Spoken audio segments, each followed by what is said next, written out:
स्वागत है तुम्हारा ब्लीच के एक और फिलर आर्क में जिसका नाम है सोस्के अमागाई द न्यू कैप्टन। तो एपिसोड के स्टार्ट में हम देखते हैं कि गोते 13 की मीटिंग होती है जहां यामामोतो स्क्वाड 3 के न्यू कैप्टन को इंट्रोड्यूस करता है सोस्के अमागाई, जिसको हेड कैप्टन के साथ 2 कैप्टन्स ने और चुना है और ये 2 कैप्टन्स कौन है हमें नहीं पता। और अभी तक सोस्के अमागाई सोल सोसाइटी के बाहर होलोस से फाइट कर रहा था, तो यामामोतो ने तो स्क्वाड 3 को न्यू कैप्टन बना दिया, लेकिन स्क्वाड 3 कैसे मान ले, इसी वजह से उसमें काफी दरार पड़ रही होती है और कोई भी सोस्के को अपना नया कैप्टन मानना ही नहीं चाहता था, जिससे कीरा जो स्क्वाड 3 का लेफ्टिनेंट है वो काफी टेंशन में आ जाता है और मात्सुमोतो के कहने पर वो एक एंट्री पार्टी रखता है जहां अभी भी माहौल थोड़ा गर्म है, लेकिन कीरा के कहने पर सोस्के अमागाई जब पार्टी स्टार्ट करते हैं और ड्रिंक करता है तो वो वही बेहोश हो जाता है क्योंकि वो ज्यादा अच्छा ड्रिंकर नहीं है। जिसके बाद उन्हें न्यूज मिलती है कि दंग गाइड में बहुत सारे मैनोस आ रहे हैं, तो स्क्वाड 3 को जाके उन्हें मारना होगा। तो किबुने के कहने पर कीरा खुद ही वहाँ चल देता है। वो सभी वहाँ मैनस को मार रहे होते हैं, तभी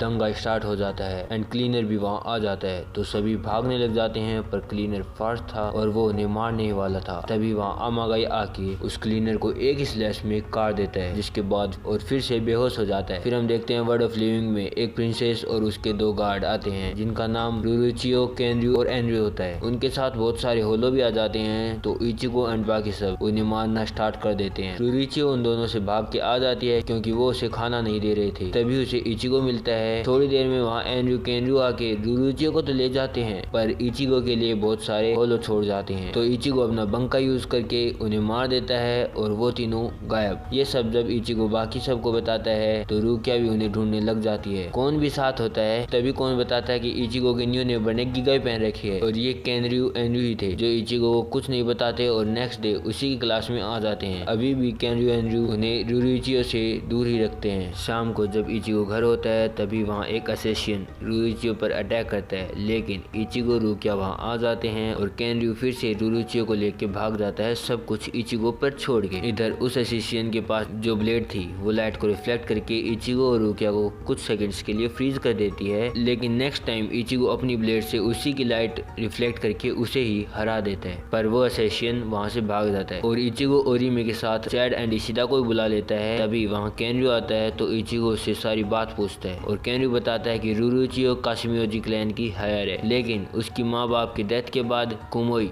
जो एक अपर रैंक मेंबर है रुरुचियो को मार के खुद नेक्स्ट हेयर बनना चाहता है और जिसने भी उसे अपोज किया है उसे मार दिया है। तो केनरyu इचिगो को रुरुचियो को प्रोटेक्ट करने के लिए बोलता है और ये सब रुरुचियो को नहीं पता। तो नेक्स्ट डे से इचिगो रुरुचियो के साथ ही रहता है और उसे घुमाता भी है। रात को वो इचिगो के घर खाना भी खाती है, पर उसे कैरेट पसंद नहीं तो वो उन्हें अलग कर रही होती है। तो इचिगो उसे फार्मर की मेहनत बताता है जो उसे केनरyu, एनरyu ने नहीं बताई थी, इसीलिए वो वहाँ से भाग जाती है केनरyu से गुस्सा होके, जहाँ आगे उसे ओरिमे मिलती है जो रुरुचियो को उन दोनों की इम्पोर्टेंस बताती है। तभी वहाँ एक और असैसिन आ जाता है, लेकिन इचिगो वहाँ आके उन्हें बचा लेता है और फिर से वो असैसिन वहाँ से भाग जाता है। सीन शिफ्ट होता है सोल सोसाइटी में, जहाँ अमागाई स्क्वाड 3 को फॉर्मेशन में फाइट करने की ट्रेनिंग देता है जो काफी इफेक्टिव भी होती है और स्क्वाड 3 अमागाई को अपना कैप्टन मानने लग गई थी। नेक्स्ट कीरा और किबुने जब ऑफिस में होते हैं तो उनके पास अर्जेंट मैसेज आता है, तो वो वहाँ जाते हैं जहाँ उन्हें अजीब सी शैडो दिखी थी। तभी वो ग्राउंड भी टूट जाता है जहाँ काफी होलो होते हैं, तो वो दोनों उन होलो को मार रहे होते हैं, लेकिन किबुने उस तीसरे शिनिगामी को भी मार देता है और कीरा को भी टोंट मारता है, लेकिन कीरा कुछ कर नहीं पाता क्योंकि अमागाई उन्हें ऊपर बुला लेता है। सीन शिफ्ट होता है जहाँ काशिमियोजी क्लैन के सेंकाईमोन से रुरुचियो अकेली वापस आ जाती है, वो भी सिर्फ टी सेरेमनी के लिए। ये कुमोई भी जानता है, तो वो हानजाई को उसे मारने के लिए भेज देता है। पीछे से इचिगो बाकी सब भी वहाँ आ जाते हैं, जहाँ मौका देख एनरyu, केनरyu को कुमोई लॉक कर देता है। इधर रुरुचियो अपनी फ्रेंड से मिल ही जाती है, इचिगो भी वहाँ जैसे तैसे पहुँच ही जाता है, लेकिन अंदर आने के बाद गार्ड्स आके इचिगो को पकड़ लेते हैं और रुरुचियो भी उन्हें नहीं रोकती। तो इचिगो फिर से भाग जाता है और इधर रुरुचियो को एक लड़की मिलती है जो उसे बाहर ले जाती है और उस पर अटैक भी कर देती है। वो तो इचिगो वहाँ आके उसे बचा लेता है, लेकिन एक टाइम पे वो लड़की रुरुचियो को मारने ही वाली होती है, तभी जाराकी उसे पकड़ लेता है जो असैसिन एसेसिन होता है और वो जाराकी पे अटैक करता है, लेकिन जाराकी उसे मार देता है। सीन शिफ्ट होता है जहाँ इचिगो एंड बाकी सब वर्ल्ड ऑफ लिविंग में उराहारा के पास होते हैं और उराहारा को भी कुछ अजीब लग रहा था। इधर कुमोई कानोगी को न्यू हेयर बनाना चाहता है, लेकिन काफी मेंबर मना कर देते हैं क्योंकि उनकी हेयर सिर्फ लड़की ही हो सकती है। इधर वर्ल्ड ऑफ लिविंग में एसेसिन आ जाते हैं जो इचिगो एंड बाकी सबको पता चल जाता है। तो केनरु एंड्रू के साथ ओरिमे एंड्रू क्या रुरुचियो को प्रोटेक्ट करेंगे और चैड इशिदा इचिगो उनकी तरफ जाते हैं, जहां इचिगो हानजाई से फाइट करता है जिसके पास वही सेम ब्लेड थी, लेकिन इस बार इचिगो के बिना देखने पर भी उसकी कॉन्शियसनेस फ्रीज हो जाती है जो उसे हानजाई बताता है। और साथ ही साथ ये भी कि ये ब्लेड विल्डर के ऊपर डिपेंड करती है, जितना ज्यादा स्पिरिचुअल प्रेशर उतनी ज्यादा पावर। लेकिन इचिगो ने अपने स्पिरिचुअल प्रेशर से और योरुइची की हेल्प से उस कांच को तोड़ दिया था। इतने में बाकी एसेसिन मर चुके थे तो वो सभी गायब हो जाते हैं। इधर कुमोई ने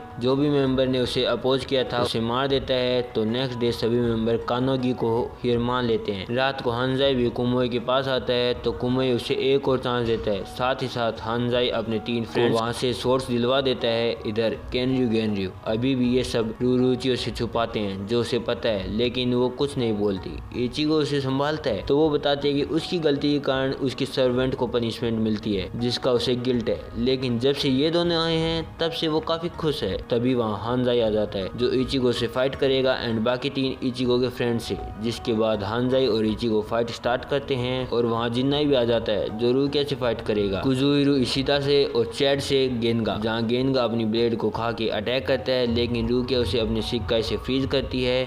और जब वो अपनी ब्लेड को और स्पिरिचुअल प्रेशर देता है तो वो उसे ही खा लेती है। इशिदा भी कुजुइरो को जिंगर से हरा देता है और चैड भी गेंगा को दियाब्लो से मार देता है। और ये सब इन्हें बता देते हैं कि ये ब्लेड जंपाक तो नहीं बाकुतो है जो अपने विल्डर के स्पिरिचुअल प्रेशर को यूज करके पावर जनरेट करती है। चैड उस फाइट में काफी इंजर्ड होता है, तभी ओरिमे वहाँ आ जाती है। ये सब इचिगो को पता चल जाता है जो अपने बंकाई से हानजाई की ब्लेड का मिरर तोड़ देता है, लेकिन अभी भी वो ब्लेड रिफ्लेक्ट करती है और इचिगो एक स्पेयर में कैद हो जाता है, जहाँ इचिगो को उसकी माँ के साथ का टाइम आता है और अचानक से उसकी माँ उसे मारने लग जाती है। लेकिन इचिगो से सॉरी बोलता है, अपना स्पिरिचुअल प्रेशर इंक्रीज करता है जिससे उसकी माँ नॉर्मल हो जाती है और इचिगो भी वहाँ से बाहर आ जाता है। लेकिन हानजाई अभी भी बाकुतो को अपना स्पिरिचुअल प्रेशर देता रहता है तो इचिगो अपना होलो मास्क पहन लेता है और उस पर अटैक करता है। हानजाई और पावरफुल होने के कारण और स्पिरिचुअल प्रेशर देता है, लेकिन इस बार बाकुतो उसे ही खा लेती है एंड एपिसोड खत्म। नेक्स्ट एपिसोड में हम आमागाई का पार्ट देखेंगे। तो मिलते हैं नेक्स्ट एपिसोड में, तब तक तुम मेरी बाकी वीडियो ट्राई कर सकते हो। मैं तुम्हें वहीं मिलूंगा। सायोनारा।